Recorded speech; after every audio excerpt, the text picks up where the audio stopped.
अंतः प्रवाही नदियां, इनलैंड ड्रेनेज रिवर्स। अंतः प्रवाही नदियों में फर्स्ट है घग्गर। तो घग्गर में भी जैसे और नदियां पड़ी है उन्हीं की तरह उद्गम होगा, इसका संगम नहीं होगा इनमें, ना लंबाई होगी नदियों के पास। ओरिजिन के बाद में इसका कैचमेंट एरिया राजस्थान का सेमेरी डेजर्ट करवाया था उस समय मैंने। लोनी बेसिन, नागौरी उच्च भूमि, शेखावाटी अंतः प्रवाह और घग्गर। घग्गर बेसिन के नाम से करवाया था, उसमें जिले लिखवाए थे। ये Ghaggar basin extend in Ganganagar, Hanumangarh and Anupgarh. तो वही इसका कमांड एरिया है जो ऑलरेडी पहले घग्गर बेसिन के नाम से पड़ा हुआ है। तो इसका जो ओरिजिन है वो हिमालय के अंदर कालका पहाड़ियों से माना जाता है। कालका हिल्स, हिमाचल प्रदेश। हिमालय भी कौन सा है? सदर्न हिमालय। सदर्न हिमालय का नाम क्या है? शिवालिक हिमालय। तो हिमालय से राजस्थान में एकमात्र नदी आती है, लेकिन वह भी 12 माह से नहीं है, सीजनल रिवर है क्योंकि इसके ग्लेशियर समाप्त हो चुके हैं। कैचमेंट एरिया, तो राजस्थान के अंदर इसका कैचमेंट एरिया श्री गंगानगर, हनुमानगढ़।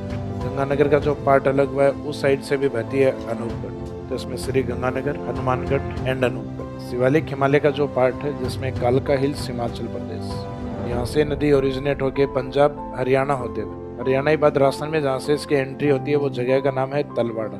तो राजस्थान में प्रवेश जिसमें तलवाड़ा है। बाकी ये हनुमानगढ़ की एक तहसील आती है, टीबी तहसील। तो पहले तो ये टीबी तहसील यही दिया जाता था बुक्स के अंदर। अब धीरे धीरे ज्योग्राफी को और सुधार के लिखने लग गए, तब तलवाड़ा लिखने लग गए। तलवाड़ा से जैसे ही एंट्री करती है वहाँ इसी नाम से एक झील बनी हुई है, स्थान के नाम से घग्गर नदी के ऊपर तलवाड़ा ले। फिर नदी आगे कंटिन्यूस गंगानगर, अनूपगढ़ होते हुए पाकिस्तान में कहा जाता है इसका जो फाइनली जो पानी है फोर्ट अब्बास तक देखा गया आज तक। तो ये इसका संगम नहीं है, इसका लास्ट पॉइंट मानते हैं अपन फोर्ट अब्बास। और नदी बहते हुए लास्ट में कहाँ जाती है? अपने अब्बा के पास, पाकिस्तान के अंदर। कहाँ पे? फोर्ट अब्बास। राजस्थान में इसके किनारे पे कुछ इंपोर्टेंट साइट और हैं जैसे कालीबंगा और पीलीबंगा। ये कुछ सिविलाइजेशन साइट है, सभ्यता स्थल है इसके किनारे। कालीबंगा यानी ब्लैक बेंगल्स जहाँ मिली और जहाँ पीली चूड़ियाँ मिली हैं वो पीलीबंगा, बेंगल्स के नाम से, इनके रंगों के आधार पर। तलवाड़ा झील से लेके कालीबंगा, पीलीबंगा, ये जो इंपोर्टेंट साइट है वो इसमें हनुमानगढ़ के पास। और हनुमानगढ़ में ही नदी कटाव करके गहरे गड्ढे बनाती है जिसको हम कहते हैं नाली या पाट।